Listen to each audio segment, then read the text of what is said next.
Hi everybody, this is Trey Stewart, the Republican leader in the Maine State Senate. I'm joined this week for the Legislative Republican Radio Address with my friend and colleague Senator Sue Bernard, who represents Northern Aroostook County, fellow Aroostook County native here. And we're going to be talking about the state's budget and the upcoming supplemental budget that the governor just proposed. Sue, glad you're able to join us this week. Thank you very much for inviting me. The governor unveiled her budget about a week or two ago, and we're starting to see what's in it. Chief among those items appears to be this $300 check that I guess the state is going to be mailing out to qualifying individuals in Maine. So tell us a little bit about what that means. The $300 checks that we're going to be getting, first of all, doesn't really help most people in a meaningful way. Instead, what it seems to be doing is taking a great amount of money out of the Budget Stabilization Fund, in fact, over $250 million. And it just seems to me, on its face, that it's helping to buy a campaign. The governor is running for the U.S. Senate right now, and it seems very transparent to me that that money, with her name at the bottom of the checks, is going out at a very appropriate time for her to get through this campaign. So couldn't agree with your assessment anymore on what it is that the governor's up to with this $300 check thing. What is it that Republicans have been advocating for here instead of the $300? What would be more meaningful to Republicans is for that money to be used in a far more meaningful way and long-term if we were to marry it up with what the federal government has done and allow for no tax on tips, no tax on overtime. That goes on for a long time, and that will mean more than $300 in this very short term. So other provisions in the budget, looks like there's going to be another bailout for the Medicaid program here in the state of Maine. Meanwhile, as you and everybody that's watching and listening know, we've got a real issue with fraud here in the state of Maine. We've got a real issue with accountability in that program. So tell me what's in the budget that deals with Medicaid and maybe what's not in the budget that should be in the budget around Medicaid. Well, what's too bad about this is, again, no accountability for what goes on in Medicaid.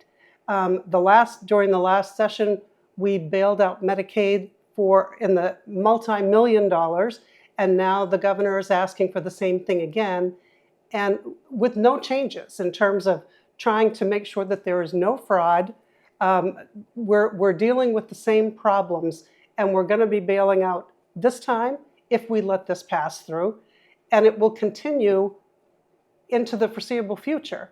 So we really have to do something about the trouble with fraud in Medicaid. We know that it's there. We're looking into it. The federal government is looking into it. So this is time for us to make a change. This is no change so far, and I'm just afraid that we're going to be putting good money after bad once again.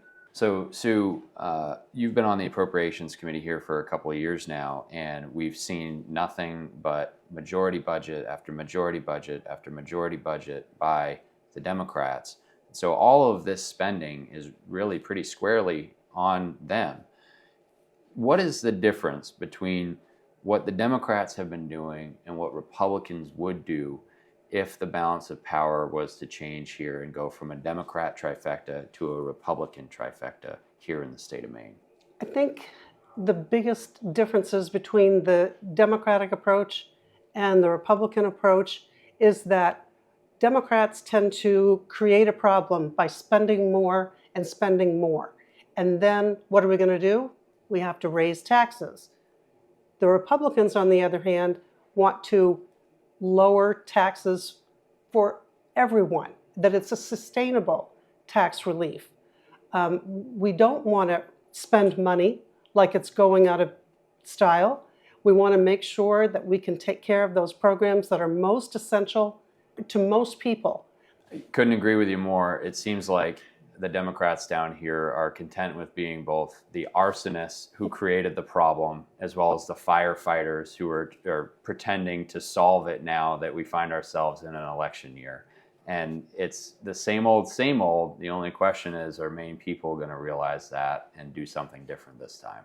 Senator Bernard, thank you for being with us this week. Appreciate all your insights on the Budget Committee and what's going on down there. I wish you and your colleagues good fortune as you try to get your arms around what's happening with this latest mess the Democrats have thrown out.